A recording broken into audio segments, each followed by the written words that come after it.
at 2:08 p.m. Interpreters, you now have the floor to give your instructions. Spanish, you may begin. Buenas tardes, el día de hoy si quieren escuchar la reunión en español, por favor llamar al número de teléfono 347-966-4114 y poner el código de acceso 880-994-757. Repito, para escuchar la información el día de hoy en español, por favor llamar al número de teléfono 347-966-4114 y ingresar el código 880-994-757. Gracias. Thank you. Mandarin, you now have the floor to give your instructions. 各位下午好，如果想要收听华语翻译的话，请拨打电话号码347-9664-114，并输入今天的密码是33324104，然后按井字。如果想要收听华语翻译，同时留在这顺会议室上，以便在电脑上收看会议。请把你的电脑和电话都调到静音，然后在你的电话上输入会议专线。重复一遍，华语翻译的会议专线电话号码347-9664-114，密码是33324104，然后按井字。谢谢 ，Thank you。Thank you. Bangla, you now have the line to give your instructions. আসসালামু আলাইকুম, আমি বাংলার জন্য অনুবাদ করে দেব। যদি কেউ বাংলার মানে ইংলিশ না বোঝেন, বাংলায় আপনার অনুবাদক লাগে, তাহলে আমাদের রুম আছে, ওই রুমে আপনি ফোন থেকে কল করলে আমাদেরকে পাবেন। তো আমাদের ফোন নাম্বার হচ্ছে 347-966-4114, 347-966-4114। এটা হচ্ছে ফোন নাম্বার। এই নাম্বারে কল করে আপনাকে আইডি দিতে হবে 361-73010, 361-73010। আমি যদি আপনার যদি নাম্বার আবার লাগে চ্যাটের মধ্যে মেসেজ করলে আমরা আপনাদেরকে লিখে দেবো, কোনো সমস্যা নাই। ঠিক আছে, আসসালামু আলাইকুম। ডান।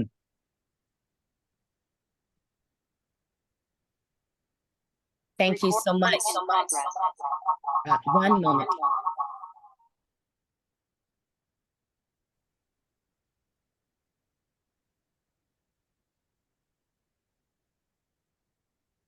There was an additional echo, apologies. So we are excited about our workshop today. This is something that's been close to our hearts as we want to make sure that we continue a great relationship with the NYPD and also give a lot of resources to our parents when it comes to resources, knowledge, and awareness around crisis and mental health and distress. I've been working with Detective Gallardo and Assistant Commissioner Dr. Brooker to bring these available resources to our parents and our care managers during crisis. Our hope is that our community understands how the NYPD is here to support, in addition to the web of interconnected resources. With that said, I would like to introduce Assistant Commissioner Monica Brooker, who is a licensed clinical psychologist who will introduce our panelists for today. Thank you all so much again for being here, and Commissioner, you now have the floor. Thank you. Of course, I have to thank you for making all of this happen. We are so happy to have this conversation. Our narrow focus today is around the teams and how to mobilize those teams and to give you information. It's the beginning of a larger conversation, so I'm excited about that. With me, I have Amber Trinkle. She is the SPOA manager for NYC 988, and she's going to tell you all about that because that really is the umbrella for, tapping into a lot of these crisis services. I also have with me Veronica Olaya. She is the director of the co-response unit. One thing to know about co-response is that it is a partnership between DOHMH and the NYPD. And so they actually live here in the building with us, and they're going to tell you all about the program. So Director Olaya is with us. I think he was informally introduced already. Detective Gallardo has been with this unit since it began. And so he brings a wealth of experience and knowledge with him. And with that, I'm actually going to just turn it right over to you, Detective Gallardo, to start the presentation.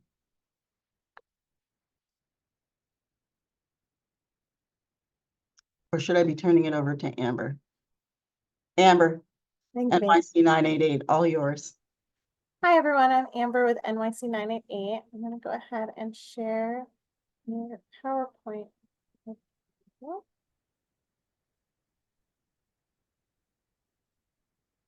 Can everyone see that? Yes. Perfect.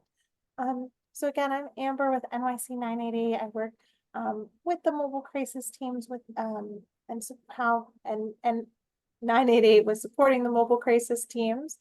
So 988 was formerly known as NYC Well. So you may see those names used interchangeably, but we are the same agency. So this is just a quick overview of what we'll be discussing today in the NYC 988 portion. We're just going to go over the history a little bit, some of the numbers, and then what 988 can offer you and your family and your community. So 988 is a crisis lifeline. It was formed by SAMHSA and the former Mental Health Association of New York City in January 2005. At that time, it was formed to be a 24-hour, 7-day-a-week crisis line where people could reach out to a local crisis center to get free and confidential support. As the service was formed, we were able to add a Spanish subnetwork and a disaster distress helpline and veterans line. In 2020, the National Suicide Hotline Designation Act was signed into law, and that's what designated the 3-digit code for the lifeline. So in July 2022, we were able to fully transition over to that 988 number, right? And that's why there's this new line of 988 Suicide and Crisis Lifeline. This is just to make it easier to know, right? No matter where you are in the US or Canada, you can call 988 and get support. And that way it's easily accessible. So 988 currently is made up of 220 local local contact centers across the United States. When you reach out, you'll be connected to a counselor who's trained, who can provide immediate support and connection to ongoing care. We're available via phone, chat, text, or video phone. Services are provided in English and Spanish. However, if you do need services in a different language, you're still encouraged to reach out. We do have a translation service that we would be able to use to help make sure that you gain support and are able to get the support through 988. There are also some specialized lines. So these are for our veterans. There's a video phone line that's available for deaf and hard of hearing clients who are ASL users, and LGBTQIA+ youth and young adults. So what that looks like is if you give 988 a call, you're going to be given an option to press 1 for the veterans line, 2 for the Spanish subnetwork, or 3 for the LGBTQIA affirming counselor. If you don't press any of those, you'll be directed towards your local crisis center. And if for some reason that crisis center is experiencing really high volumes, right? Maybe there's something going on in that area, so there's more people calling at that moment, you will, you may be directed to the backup center. And this is just to make sure that you're not sitting on hold for an extended period when there's a crisis, when there's support needed. So no matter what, you will reach a trained counselor. It just, it just depends on which option you pick in that moment. So NYC Well officially became NYC 988 in September 2023. We transitioned to just help make it easier with the name. Again, it's the same name everywhere you are in the United States to assist with remembering. Okay, and we provide very similar services to 988 at large with a few extra services as well. So we're still a free confidential service. We're available 24/7, 365 days a year. So you can reach out to us at any time, any day. And we're still available via talk, text, or chat, right? So any of those ways, please reach out to gain that support. If you need it for you or a family member or a friend. NYC 988 does serve as the mobile crisis single point of access, which we're going to talk about a lot later. We also offer warm transfers to referrals. So this is something that a counselor would do during a call if you've identified that there's a service that you want to work with, they can assist in connecting you to that service in real time so that you can speak to a provider and hopefully get an appointment set up or get the next steps figured out. We also offer follow-up services, and this is something we offer to our callers to ensure that if we provided referrals or if we provided support, that if something didn't work or if you needed more support later, that we could help assist. So NYC 988 will give a call back if you agree to it within 24 to 48 hours, depending on your availability and your preference, to just go over what happened, if you needed anything new, or if you needed any further support.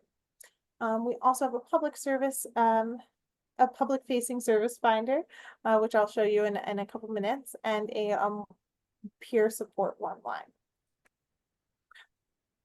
So the next few slides are just going over our numbers from 2022. In general, the majority of our interactions are via call. So we have about 3/4 of our interactions are people reaching out by phone.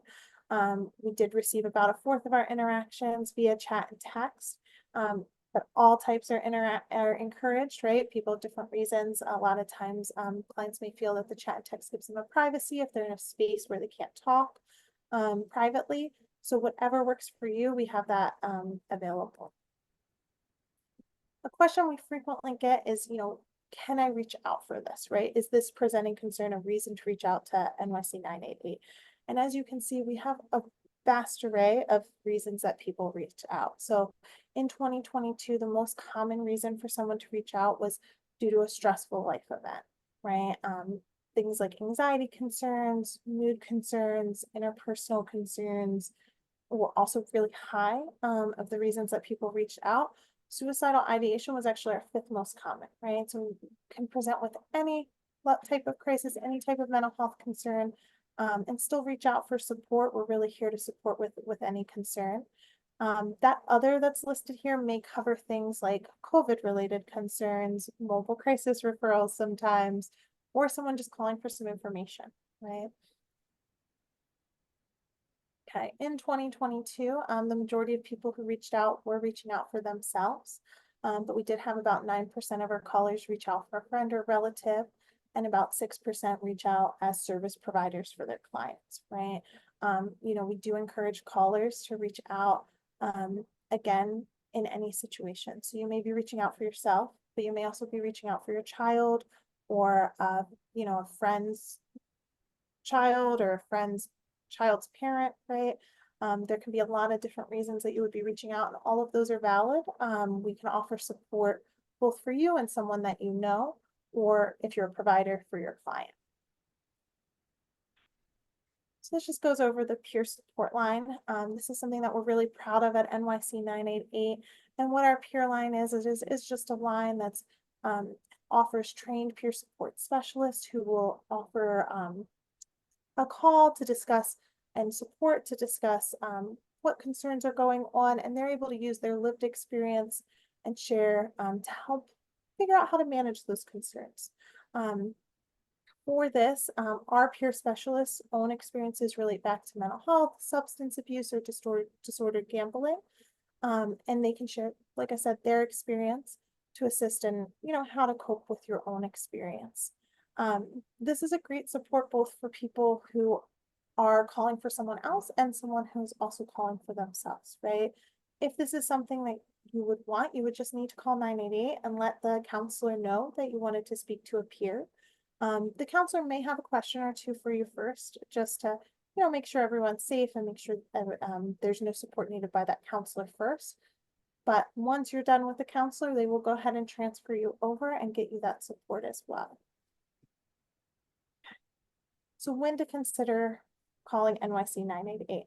These are just 5 examples, right? There are so many reasons to call NYC 988. Some major ones that we would consider a good reason to call 988 is alcohol substance abuse, anxiety, depression, mental health concerns, suicidal thoughts, stress related to finances, work, COVID, family life. But some things that aren't listed on here are also behavioral concerns at school. If your child is experiencing behavioral concerns, if your child is experiencing a sudden school attendance concern and you need support in reference to this. If you're trying to connect to services in the community and you're struggling to do so. Those would all be reasons to call NYC 988. We're able to really support with any mental health concern or concerns related to mental health. Do always want to stress that if there is an imminent crisis, that we do encourage you to call EMS. So that would be if there's something immediately happening where yourself or someone else would not be safe in the time it takes to call NYC 988 or the time it takes to have an MCT team come out to you. Those would be situations where we would encourage you to call 911 or EMS instead. So as I specified earlier, we are the mobile crisis team, single point of access. And what this means is that the referrals for mobile crisis teams in New York City go through NYC 988. And this is just to make it easier, right? We do have 19 adult teams, 5 children's teams, and 1 co-response team throughout the city. So, if you had to call each team individually, that could be a lot of work. That could be very exhausting. So having one place to call is meant to make it easier for you if you're trying to gain support for you or someone else. When you're reaching out to NYC 988, you may know that you want a mobile crisis referral. And if you do, please feel free to let us know so that our counselors know to assess that and offer support in that way. But you may also discuss mobile crisis in a situation where you weren't sure that that's what you needed, right? You can reach out and just know that there's something going on that you're concerned. Or a provider may reach out and say that someone's missed appointments and they're not sure what support's available to this client. In these situations, a counselor is always going to engage you and talk to you and try to figure out what is going on for you, for your family, for the person that you're concerned about, to try to figure out what's going to be the best support. And when they do this, they're going to have some questions, right? So they're going to ask about, what's been going on? How long has this been going on? How does your child or family member, friend typically, engage, and how do they typically function day to day versus how are they functioning now?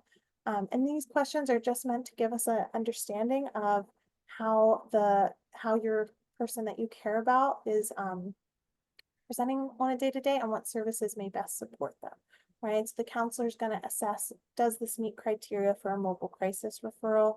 And if so, what team would be the most appropriate based on those questions, right? Once they finish asking questions, once you finish sharing what your concern is, the crisis counselor is going to work with you to make a plan about what's next, right? When you leave an NYC 988 call, we want you to leave with a plan of how to support yourself, how to support the person you're calling for, to make sure that you have that plan and that connection, right? And that may be an MCT team, but that may also be a lower level of care, which might be a community mental health practice, reaching out to their current provider, or that may be a higher level of care like EMS or the hospital if that's what's needed, right? No matter what's happening on the call, this is going to be a collaborative discussion. The counselor will keep you involved. You have an opinion and a say in what service gets recommended and what referrals get accepted or provided. And then you should be offered follow-up, right? Which this would be an option where NYC 988 reaches back out to you in a couple days to just follow up and see how the intervention went.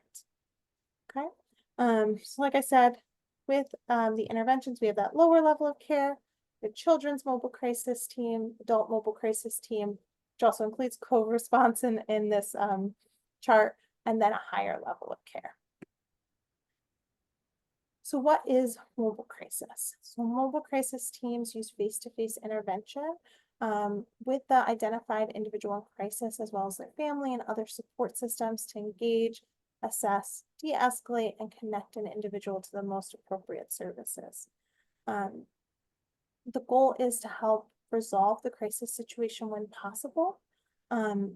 These services are provided in the environment where the client feels comfortable, right? So the client's home. And that maintains that it's least restrictive, right? So if we're in the client's home, that's somewhere where they're comfortable. We're not taking them to a hospital unless that's needed, which is the goal. For children, this service can also occur in the school, as long as the school is making the referral and the parents consented, right? So we do need parental consent for the team to go to the school, and that's just because it's not the home setting and you know, the parent may or may not be there. We do want that parental consent. One thing that the teams will do when they're out and providing services is they will attempt to provide additional referrals, link the client to any necessary medical or behavioral health services, so that when mobile crisis team referral closes, since it is a short-term intervention, that your client, that your family member, that yourself will have the support you need for the long term, right? Teams are available 7 days a week. They're open generally from 8 a.m. to 8 p.m. Some teams do have reduced hours depending on the location. A crisis counselor would go through that with you when you place the referral, and as part of making that plan, we'll figure out, you know, when the team is coming out, does that time make sense for you, right? If there's any concerns or any issues with those times, we would just let the mobile crisis counselor that you're speaking to know, and they would note that in the referral to the team. Even though the teams are available from 8 to 8, NYC 988 can take referrals at any time. So if you think you need to make a mobile crisis referral and it's, you know, 1 a.m., please feel free to call. We can place a referral. We can go through that information. The team just won't be out to reach out until the next morning. So when do you request a mobile crisis team?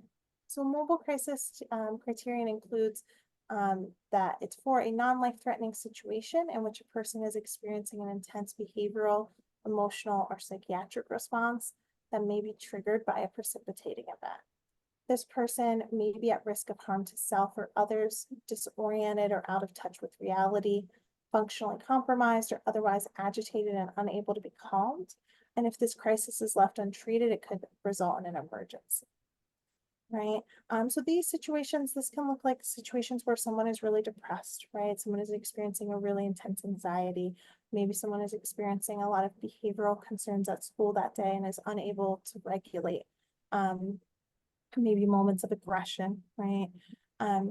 If you're not sure if the situation fits under this criterion, please call. This is what the crisis counselors are trained to do at NYC 988.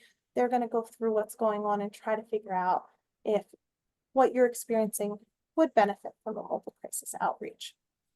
Two other criterion that we always take into account is that person's willingness, right? So if you're making a referral for your child or for a family member, is that person willing to seek help, right? And the reason that we assess this is we always want to make sure whatever support we give you is the least intrusive, right?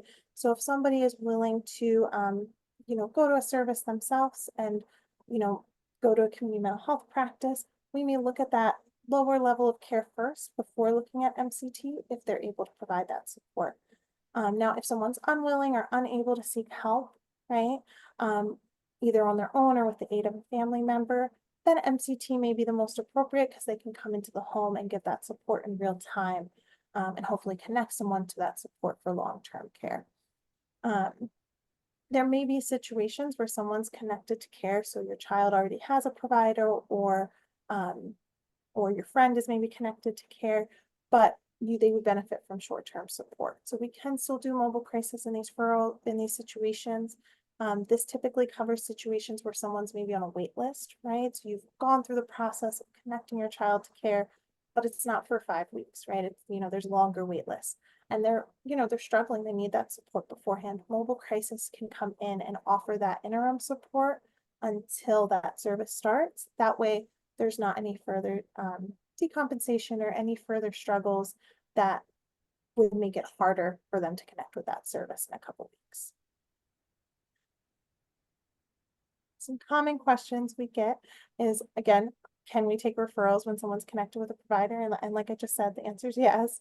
So we can always take that referral. What we're going to look at is, can that provider provide support first, right? So if your child's connected to a counselor or you're connected to a provider, would it make more sense to involve them first before looking at pulling someone new in, right? And that's because that person is going to know you, they're going to know your family, they're going to potentially be able to provide that quicker support in that time. However, if your child's missed appointments and is unwilling to attend the appointments, or if there's some kind of gap in care, MCT would still be able to work with them in those moments. The other one is, again, if someone's connected to ACT, FACT, SPECT, or IMT teams, this is very similar to the last answer, which is that, you know, we can make the referral, but we're gonna talk about it. We're gonna figure out what's the best support for you and your family. Again, we want to make sure the, you know, the service that's there is a service that's going to be able to provide support. So this just goes over some information that you may need. You know, if you're calling for your child for a mobile crisis referral or yourself or family member, you most likely already know all of the information we're going to ask. Our counselors will ask information about some background information about what's going on, what your concerns are, your name, the person that you're concerned about's name and address. If you're making it for someone else who you're not related to or you don't know quite as well, maybe a neighbor or you know, a parent of another student that you know, you may want to just make sure you have this information because it may not be something you always have, right?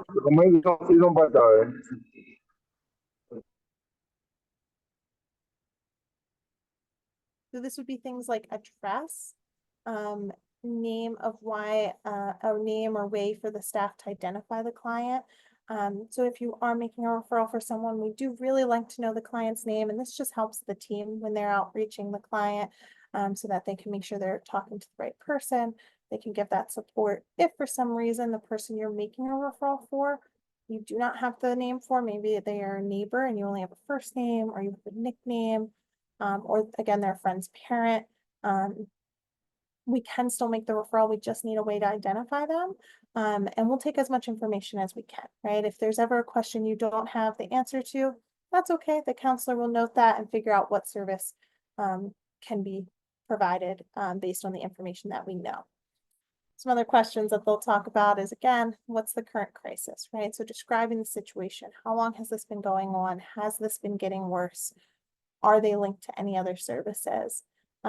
What impact is this having, right? So is this impacting their social functioning at school? Is this impacting their home life, right? Is this impacting their ability to work if they, you know, also work?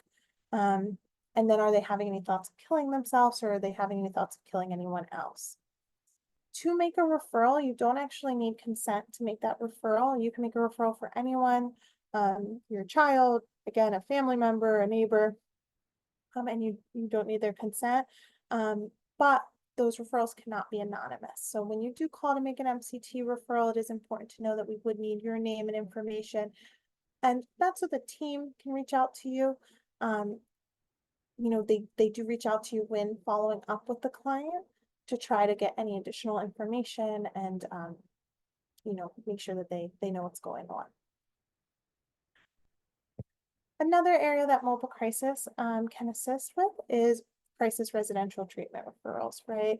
So within New York City, there are some crisis residential treatment programs. When you're applying for this, this would be something that needs to be completed by a mental health provider. If this is a program that you qualify for or a program that you're looking into and you don't have that mental health provider to make the referral, we just need to give NYC 988 a call and we will connect you with a mobile crisis team to make sure that someone can assist in filling out that referral. So one of the resources that we have that is really great is our public service finder. I'm going to go ahead and just show it to you on the actual website because I think that's more helpful. Can you still see my screen? I'm going to take Yes. that. Yes. Okay. So if you're on our website, right here, it has Find Services, right? So if you click on Find Services, it's going to bring you to a screen that you can say what you're looking for, right? So say you're looking for counseling. It's going to pull up different counseling in your area as well. But what I really like about this and what I think makes it really useful is that there are different filters and way to just make it a little more specific to you. If you know what you're looking for, you know what you're looking for your family member, you know, so that you're not going through all these ones that don't apply. So you can select an age, right? So say you're looking for something for your child, you want someone who specializes with children and adolescents, you can go ahead and select that and that's going to filter that more, right? You can select a borough, right? So let's select the Bronx because it's first. So it's gonna, again, show us options that are just in the Bronx. You can select payment information. So this has free services, sliding scale services, and then different insurances, right? So you can select whatever your insurance is, or again, free or sliding scale, so that, you know, whoever you connect with is someone who's going to be able to provide those services. And you can go ahead and select different program focuses, right? I like using the program focuses when I'm looking for stuff, just to help kind of think of what words or what services you might be looking for in those moments, right? And we have a full list of different things. You know, something that can be really useful is that co-occurring, right? So if there's more than one concern going on. And once you do that, once you kind of fill that stuff in, you just search, and you can either use that map feature or scroll down the list. And it's going to give you a summary of the service, their address, a link for it, and a phone number, right? When you actually click on it. Amber, quick question. Are you showing a different screen outside of Find Services right now? I am. Okay, let me change the sharing screen. I must have it set wrong. Thank you. Thank you.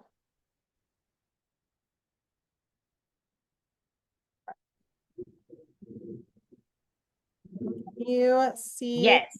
Yes, now we can see it. Okay. So I'm sorry about that.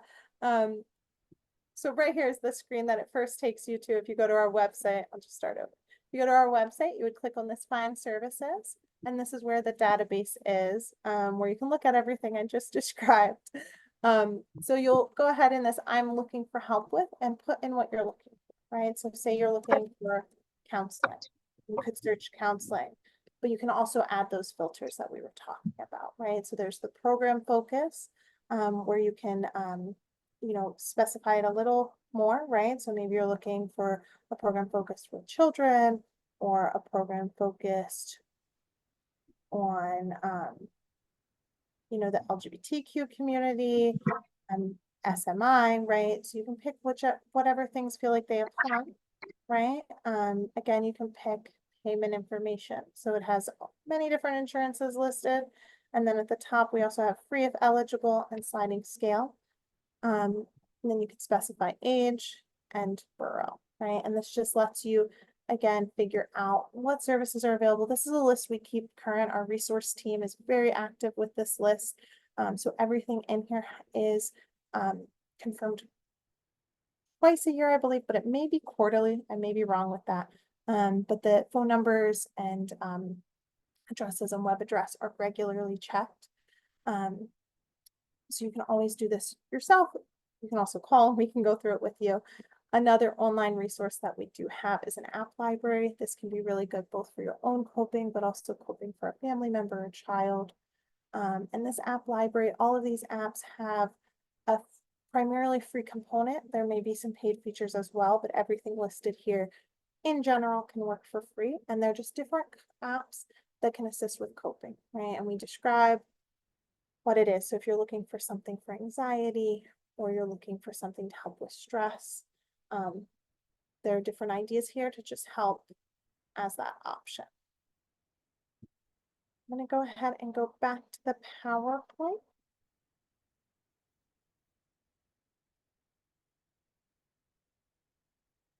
Can you guys see this? Yes. Perfect.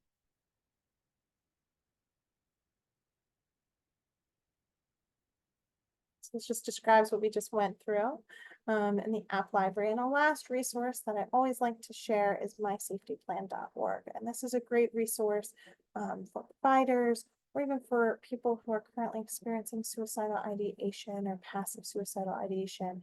And what this will go through is it'll go through creating a safety plan. But what I really like about this safety plan is it gives you the option to text the safety plan to yourself.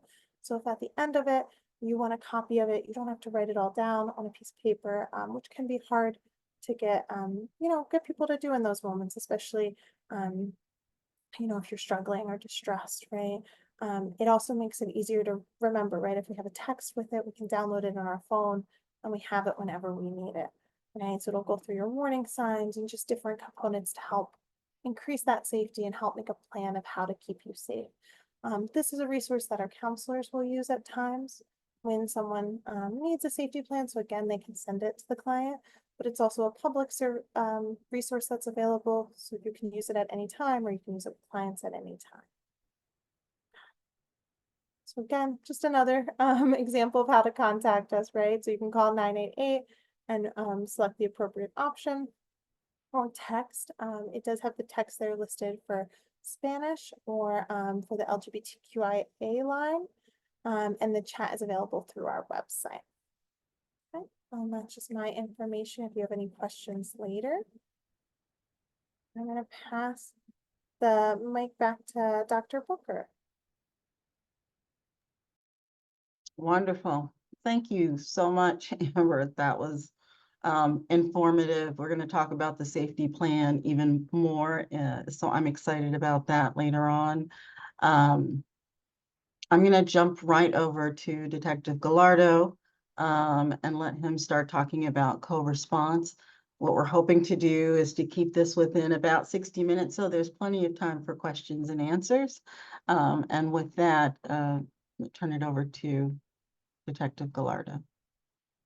Good afternoon, everyone. My name is Detective Gallardo. Very quick story about myself. I have been in the law enforcement field for 10 years and a half.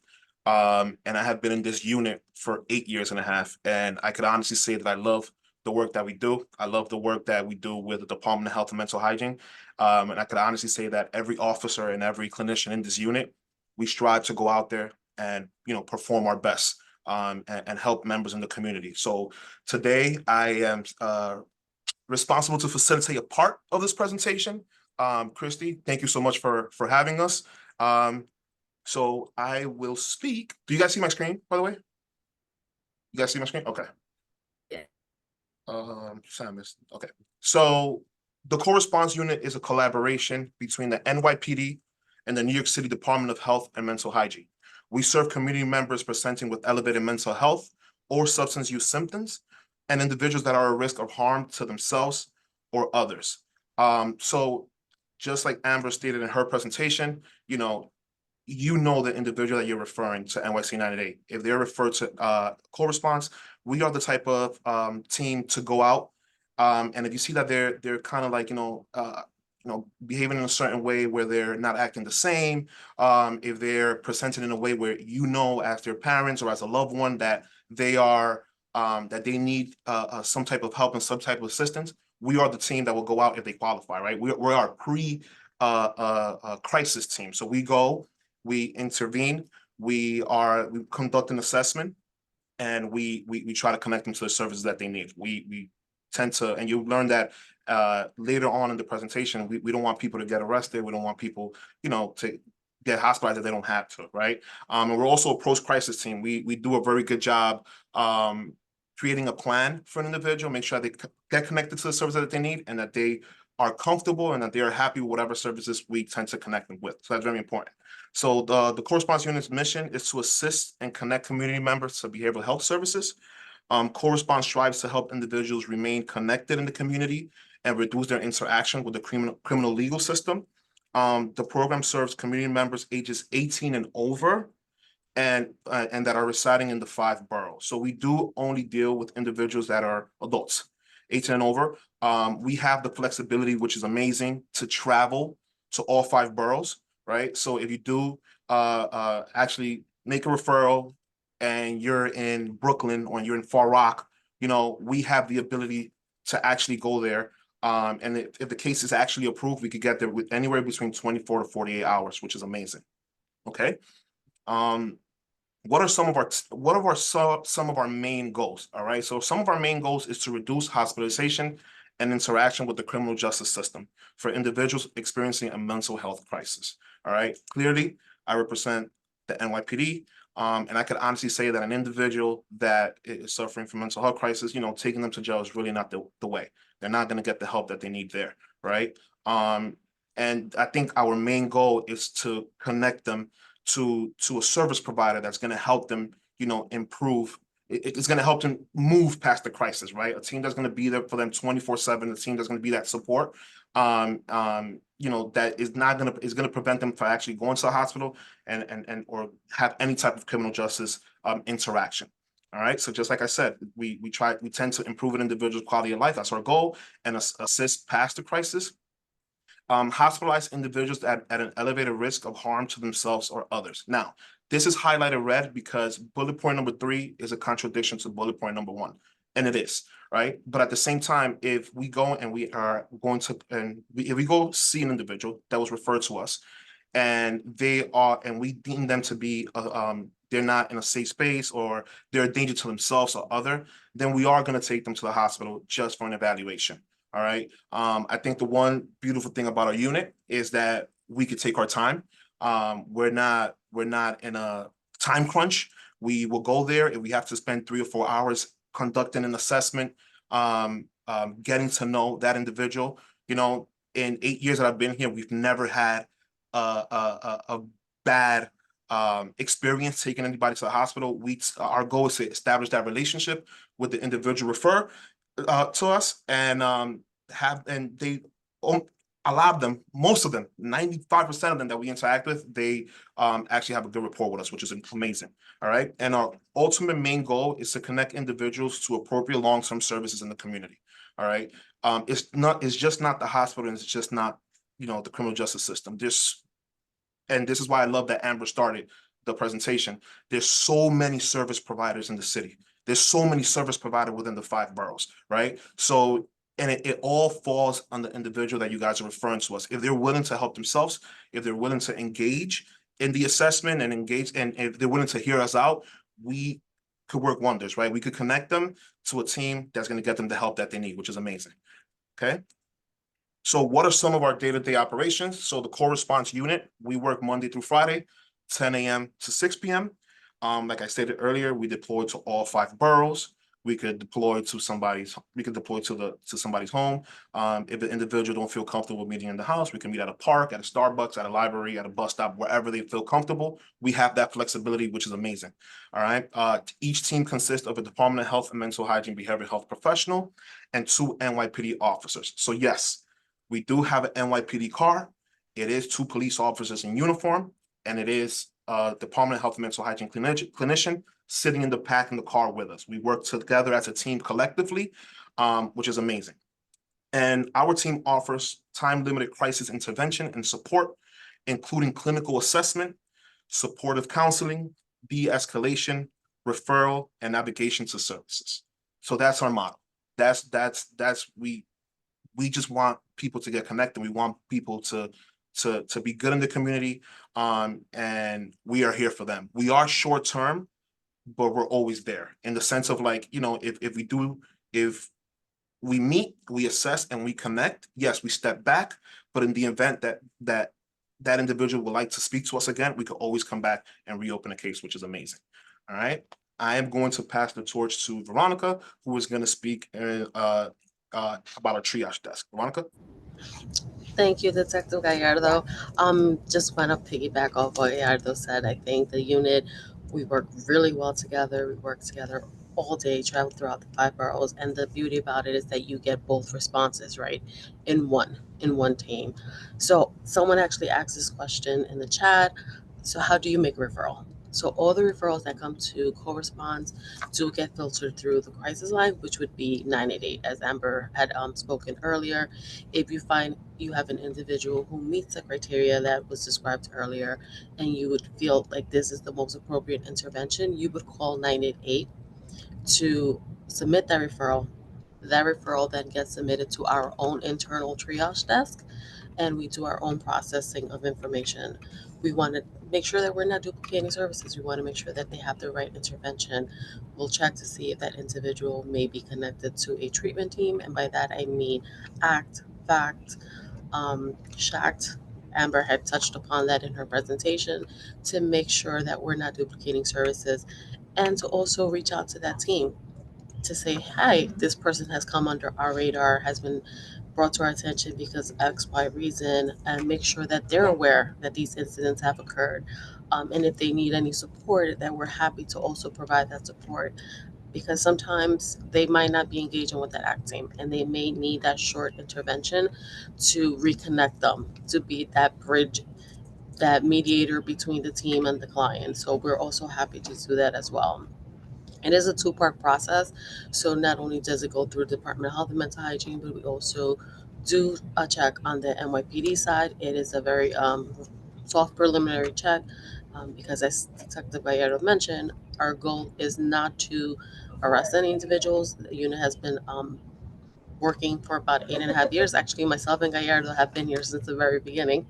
And we've never had an incident where we've had to take those legal actions. And we do what we can to avoid that and work around that so that we get the appropriate intervention for the client that's in crisis.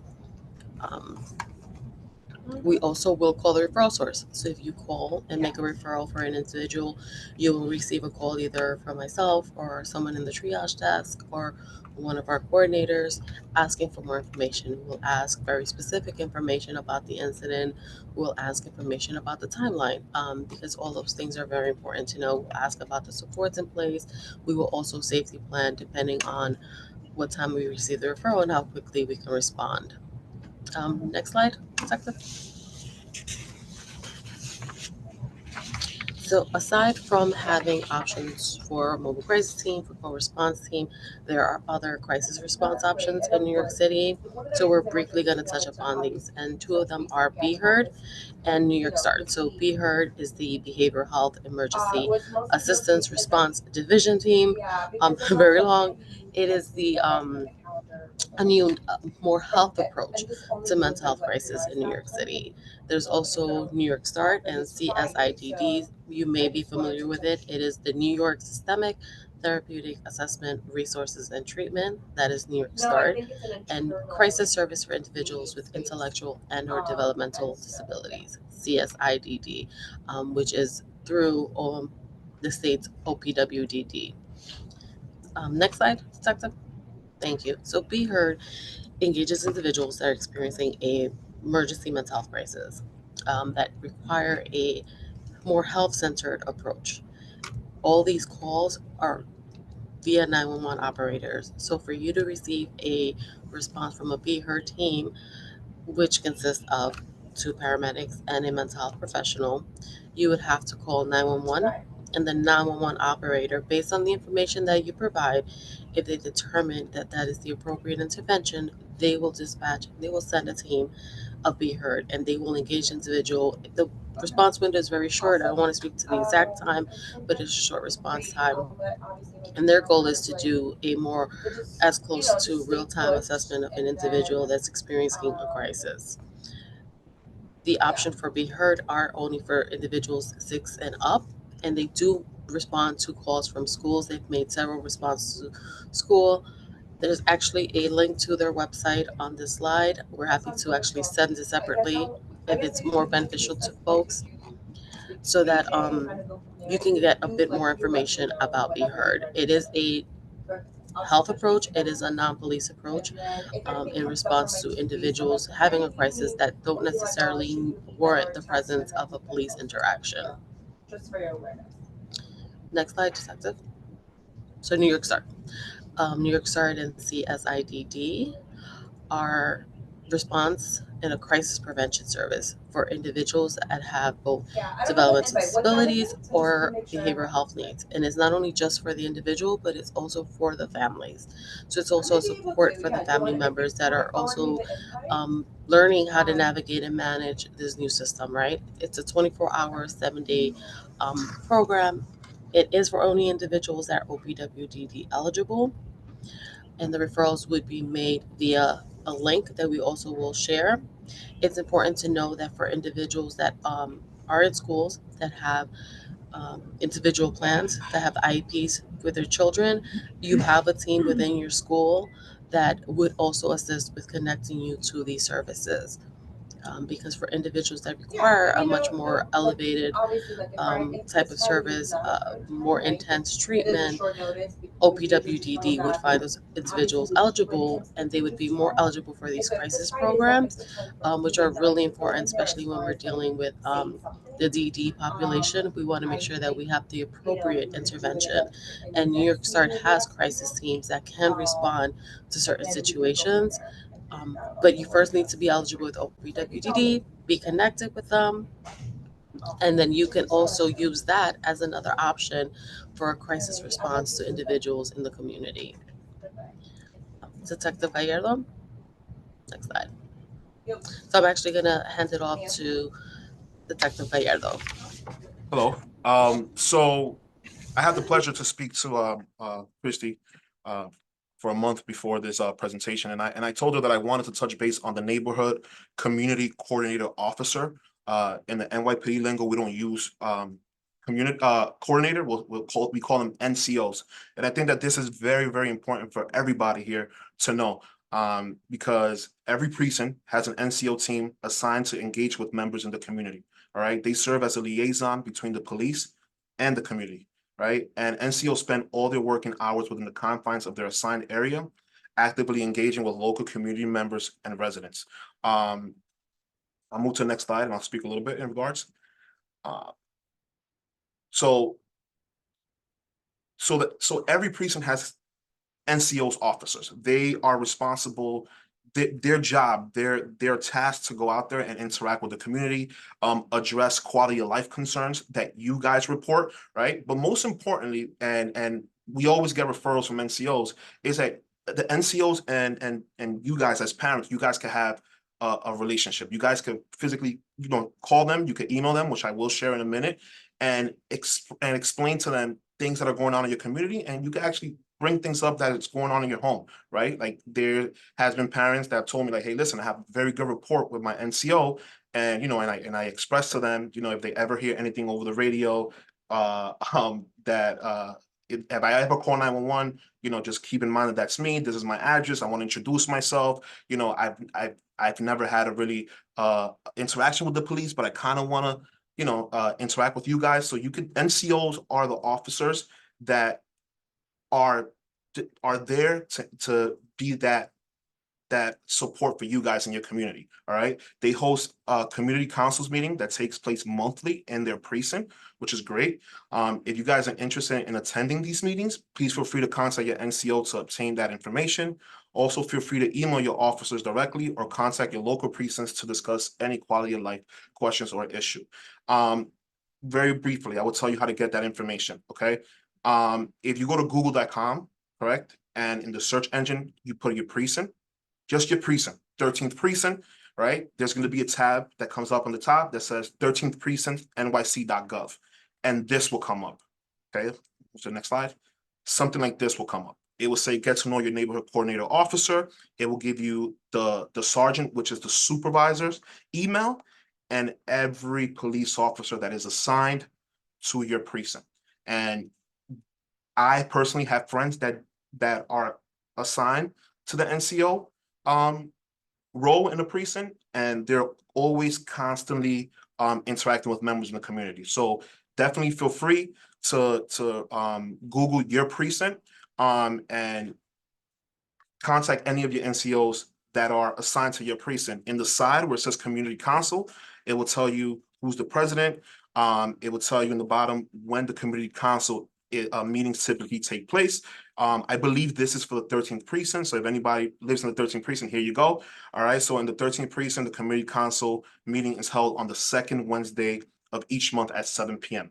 At the precinct, which is very, very good to know. So you guys will know that if you guys want to attend these community council meeting, you can just go to the precinct in this particular precinct on the second Wednesday of each month. So please do not be afraid. Please feel free to contact them. They are there to answer your questions. They are there to, if they have to meet with you guys, they will go and meet with you guys. And they are there to establish a relationship, which is very, very important. I'm going to pass this next slide to Commissioner Brooker. The floor is yours.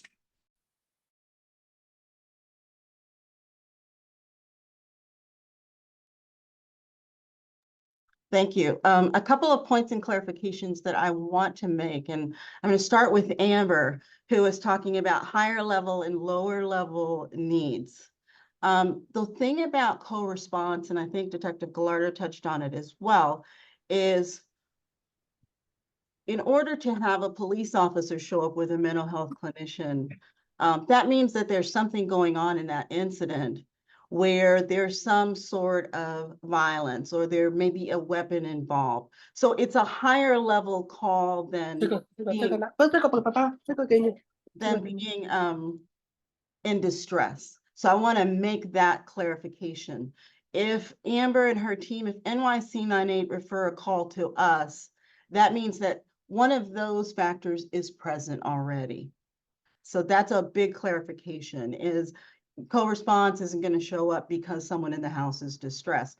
It's because, you know, someone reported some level of danger, but that danger hasn't reached the level of imminent risk. I sometimes say, you know, the person in the household is on a 7 versus a 10 versus a 2. And so I wanted to just be very clear about that. The nice thing about that in terms of understanding the crisis response system is that we can step things up and we can step things down.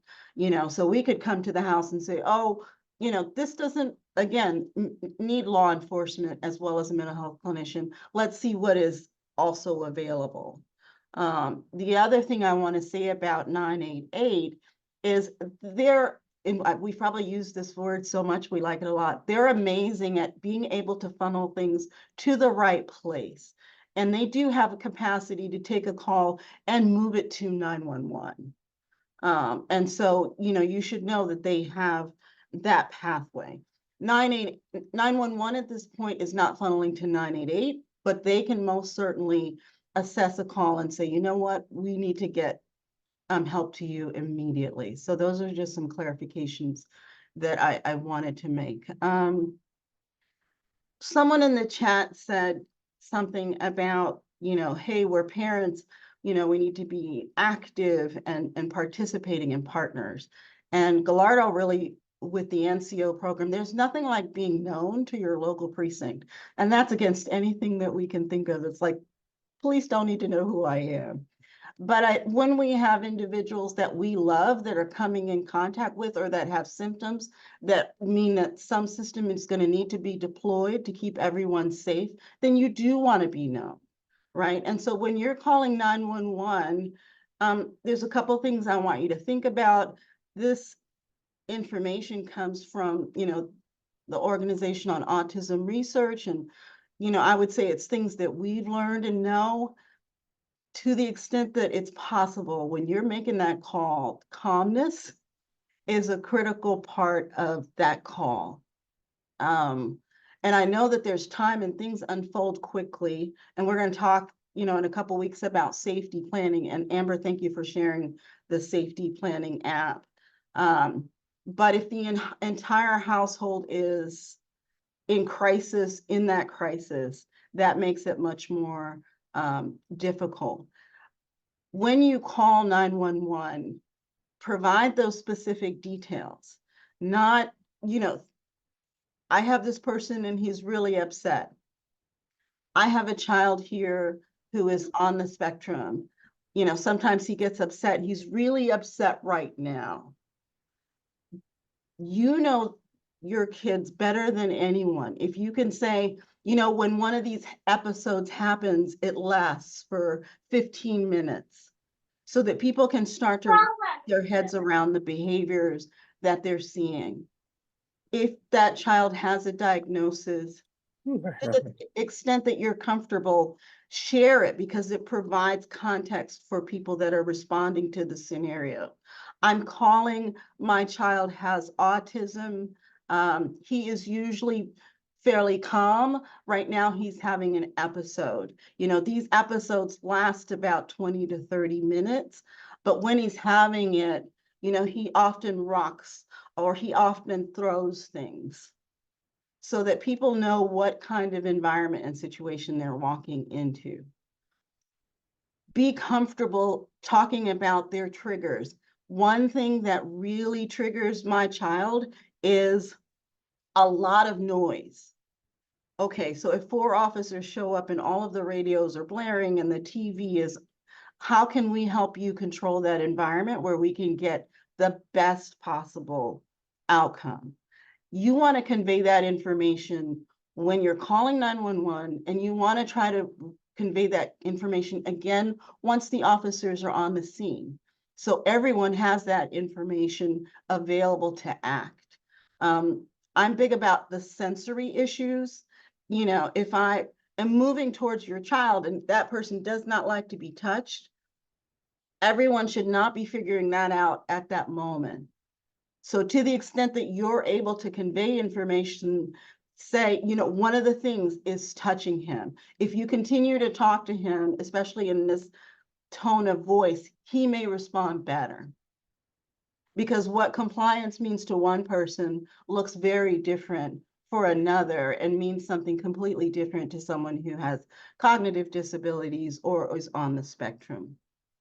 So information sharing is critical.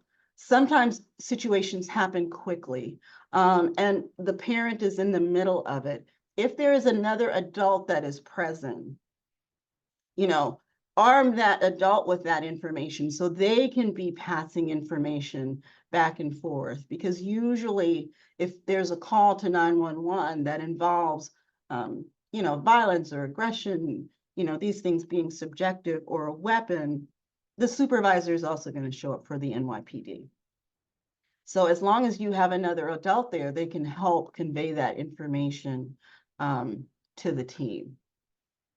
So as I don't know who said it in the chat, there is partnering with teams, there's partnering with the police, there's partnering in the endeavor to the extent that you're, you know, that you can. And so, you know, just wanted to give you some of those tidbits to be thinking about. The big thing is it a 10? Is it a 7? Or is it a 2? And then, am I comfortable? Do I have a script? To Amber's point, do I have a plan about what I need to convey when we find ourselves in a crisis that requires a police response? I think that to me is a great point to just circle back to Amber, you know, in terms of anything that you want to add before we open the floor for questions. Well, the only thing I wanted to add is just like Dr. Booker said, 988 will stay on the line while you call 911 if that is determined to be the appropriate intervention. So if you need that support, if you need like a trained counselor to help make that call with you, we're always available to help do that.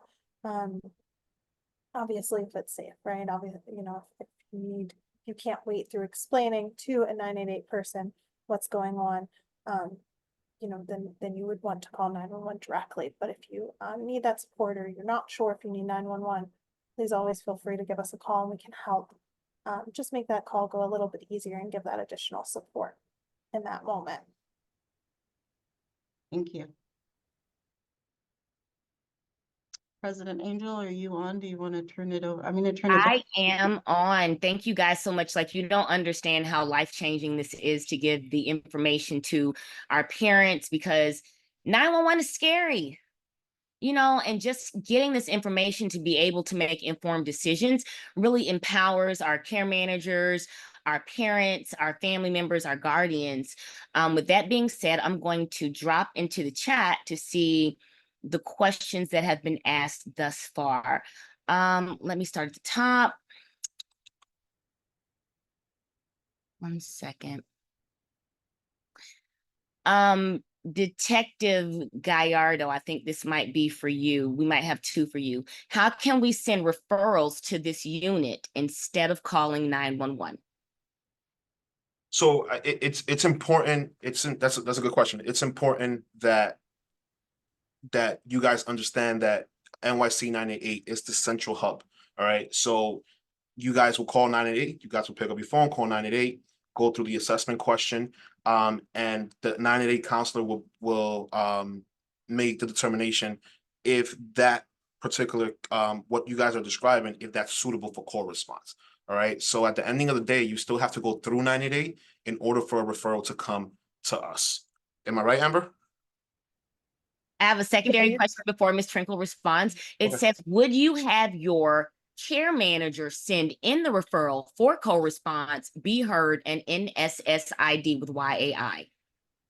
Can you repeat that question? I'm sorry. Would you have your care manager send in the referral for co-response, Be Heard, and NSSID with YAI? That So is, go ahead, Commissioner. I think that's a great question because it helps us explain the different levels, and Amber is gonna jump in here. To raise the OPWDD crisis is one thing, which does not involve NYC per se. And that's gonna be on an established relationship because you're OPWDD designated or eligible. That's that piece of it. A Be Heard is going to come to you because it's a mental health call that doesn't have violence or a weapon, because they're being dispatched in your area of town or within the precinct that you belong to. But that is a complete 911 call. That's not going to go through Amber and NYC 988. That's a straight 911 call. And then certainly last but not least is that co-response call, which is the emphasis is post-crisis or pre-crisis, which means there is no imminent harm in that household at that moment. Whatever the situation is, it can, everything's okay for the next 24 to 48 hours. So something like suicidality, active suicidality, that's 911. Aggression where you think you're going to be harmed or someone in the house or your child is going to be harmed, that's 911. So I just want to make sure that we're clear on those pathways and the time constraints. Imminent harm, it's still 911. After that call, you can call us right away and we're happy to follow up. But if there's imminent risk, it's 911. If Be Heard is in the area where you're making that call, you may get a Be Heard response. And you can ask, is Be Heard available in this area? So that even the call taker is thinking about, oh, let's see if we can dispatch Be Heard to this scenario. Is that fair? Is that Amber?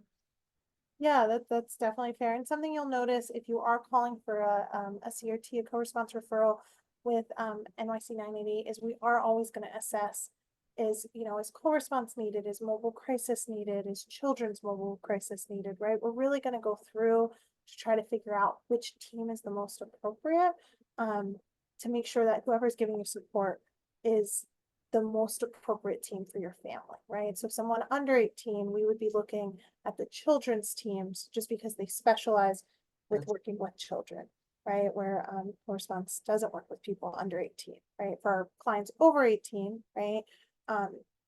We would be looking between mobile crisis and co-response depending on that presence of, if there's a safety risk, right? If we need the police presence or if the team themselves of just a traditional mobile crisis team would be able to respond without the police presence.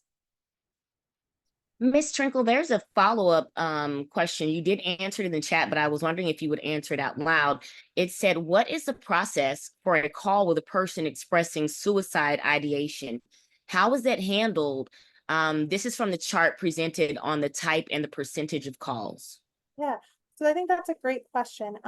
So whenever there is suicidal ideation endorsed, our crisis counselors are going to take some additional time to assess, right? So they're going to explore what specifically is going on, right? What is the ideation? Is there any kind of plan, intent, time frame on this concern, right? If the client themselves is on the phone, so if your child is there and can join the call, or if it's something you're experiencing, the counselor is going to try to provide support, including identifying coping skills, making a safety plan, figuring out how to keep you safe in that moment, right? If the situation is, if you're able to remain safe, if the child or the person of concern is able to remain safe, and the suicidal ideation is passive, we're going to look at referrals, safety plans, possibly MCT or co-response, depending on the specific situation. If somebody is an imminent risk, right? So that would mean that there's a plan or there's intent or there's a reason to think they can't be safe before that service can come out. We will start talking about, is there a CPAP near you that the person would be able to be brought to, or is EMS needed?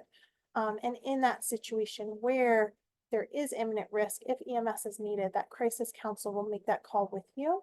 And they will call 911 and make that with you. Unless you're a provider. Sometimes providers at that point may decide like they feel comfortable making that call by themselves, in which case that's totally okay. But we will always offer to do that with you. Thank you so much. In reading the next question, I'm going to give this to Commissioner Dr. Brooker. How can we make a big push for many that do not know about this as flyers are approved? How can we share them? You're muted. I'm going to share this answer with Amber.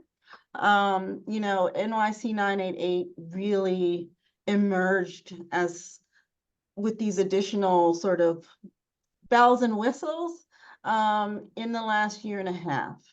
And so I'm now we are all as a community starting to see NYC 988 everywhere in advertisements and things of that nature.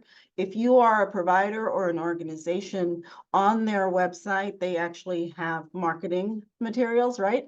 That you can print that is, official information. And so I think that that's the important part. I think for NYPD and just the crisis continuum, we have to get together more and tell you these things, and build websites that explain the system, because it's changed in the last year and a half, right? There's Be Heard.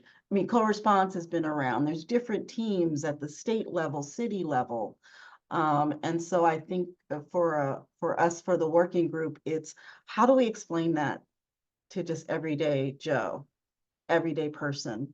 And that's work for us to do, and work that you guys need to push us to do, if I can be political for a second.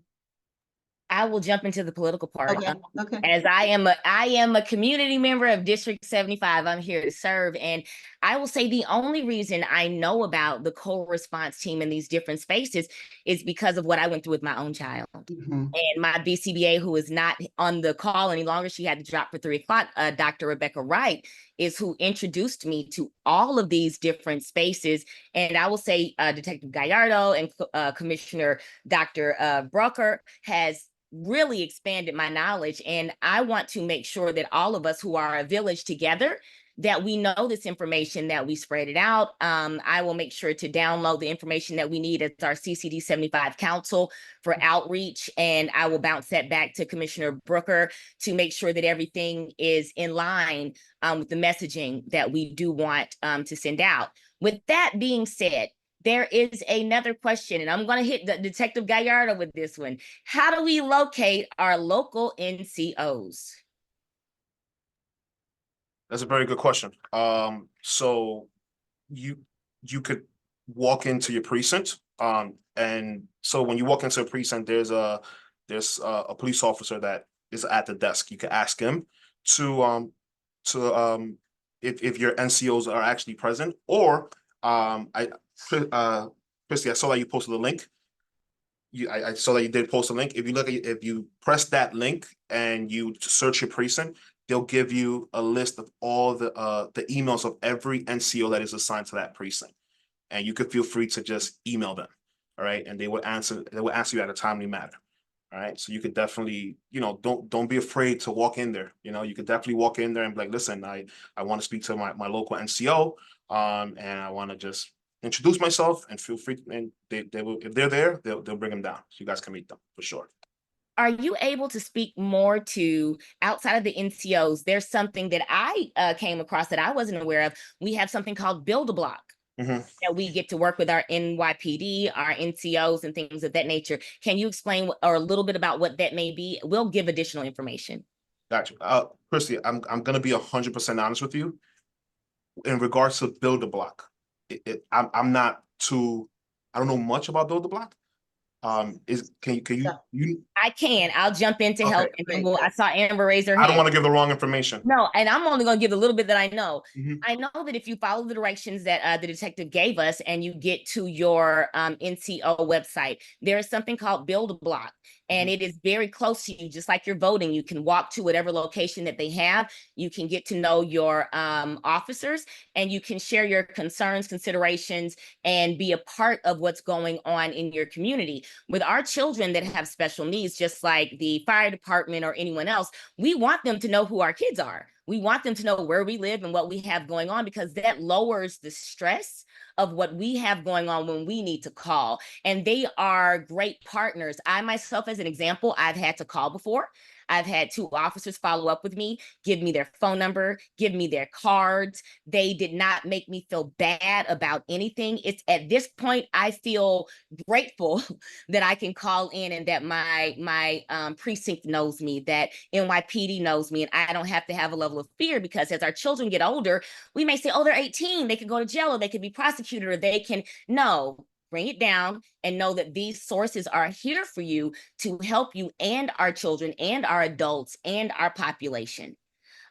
Additionally, I wanted to ask, I have several people who would like to have the PDFs that were presented. Is that something that we will be able to share out, or? For the PD side, what we'll do is we'll send you a copy of our pamphlet, Yes. which pretty much covers everything that we just talked about. I also put in the chat the Build a Block hyperlink, so you can connect right to the website for Build the Block, Thank you. and it'll direct you to, you know, where you need to go. Don't want to be preachy at all, but I think, Christy, you're absolutely right. It's like, get to know your police officers. That is just the best part of this process, because yeah, there's lots of stuff in the universe, but meeting someone face to face is the best way to reduce some of that fear, and being known and knowing that someone can say, hey, Christy, how are you doing? You know, and building those relationships so that when we get to those critical moments, that there's a level of trust that can be exchanged between the 2 parties, you know, within the incident. And trust is the most major part, because we've lost a little bit of trust. And I can say, as a parent, with the conversations I've been having for months with the commissioner, with Detective Gallardo, I feel good. I feel really good. I feel more safe than I felt before, because I'm making informed decisions. Yeah. With that being said, I do see that someone said, if someone is in OPWDD, can they still get help from CSIDD? My response would be yes to that. Amber, would you like to piggyback on CSSID and OPWDD? If not, it's okay. We did have a CSIDD meeting. I can share that out in addition with this video and give everyone the information for our licensed social worker that will be working with us with crisis. With that being said, we do have workshops that are coming up to model frustration processes and calming techniques. That's on August 7th. And to piggyback this meeting, excuse me, we are going to have a mental health crisis planning workshop on August 12th, where Commissioner Dr. Brooker will be leading the point on that. So we will not leave you hanging. We will continue to give you information and support. If you do not have a question answered from here, please do email the council, d75council@schools.nyc.gov. We have given the information for Commissioner Dr. Brooker and for Detective Gallardo. Ms. Trinkle, we can also, Ms. Alea and Ms. Trinkle, we can put your information in as well, just so we keep our communities engaged with you. Absolutely. Also, I see someone asked, how can my organization partner with NYC 988? That's a great question. You would just want to reach out and we can talk through what that partnership would look like. We do presentations to individual organizations. So if you have like an agency or something that you would like a presentation, we can always do that. But you would just reach out. You can reach out to myself and I could help direct you to who would be appropriate based on your organization and what you're looking for. And I'll put my contact information in the chat. Thank you so much, Ms. Trinkle. With that, I have exhausted the questions that are in the chat, but I know more things will come in. And again, as I said, we do have a follow-up meeting that will be on August 12th. I do want to say thank you again, Commissioner Brooker. Thank you, Ms. Olea. Thank you, Ms. Trinkle. Thank you, Detective Gallardo. Christian says thank you. I know how important this is for our community, so I thank you for your time, your consideration, and your partnership. With that being said, I just want to give the floor back to our presenters for any last questions or concerns or information that you would like to give us. I'm always muted. I just want to say thank you and thank you and to just continue this conversation. You know, this is a partnership. You all are the experts on everyone that lives in your household. And we're really here just to move you through different levels of things that happen, good, bad, or indifferent. And so thank you for inviting us, Christy. We appreciate it. We are here for you. If there are other questions that come up that are posed, please come back to us and we'll definitely be here to answer those questions. Thank you, Amber, Director Olaya, Detective Gallardo, as she says it best. And then thank you to Sergeant Taylor, our triage sergeant has been quietly listening. And with that, we're just available. You have our contact information. Do not hesitate. Thank you so much. I do want to also make reference, our co-president, Andrea Daniels, is also online supporting us, and our vice president, who is also my co-chair, Christy Montavon, is also online supporting us, and they will continue to be with us in these efforts as we move forward to give continued information. Dr. Commissioner Brooker, I will follow up with you so that I may go ahead and release the flyer and we can get more parents in as we continue this effort. Again, I want to say thank you guys from the bottom of my heart, because I know what it means for this information for people. It changes lives and it creates partnerships and it changes how we view help. So I just want to say thank you, and we will be talking soon. Are there any further questions? I know I didn't reach out to the Spanish, Bangla, and Mandarin. Can we please check in with those audiences to see if we have any additional questions?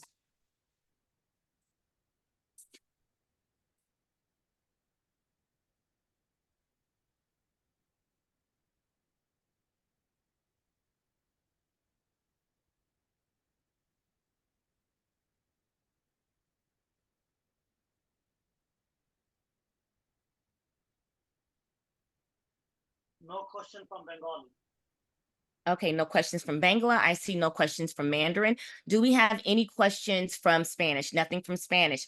Okay, thank you so much. With that being said, I am going to give your day back to you. I appreciate you so very much. We are now releasing our interpreters at 3:30 p.m.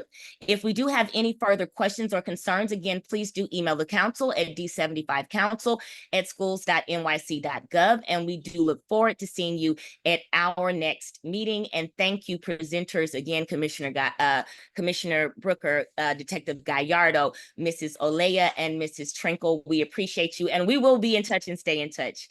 Thank you so much again. Everyone have an amazing day. Bye, guys.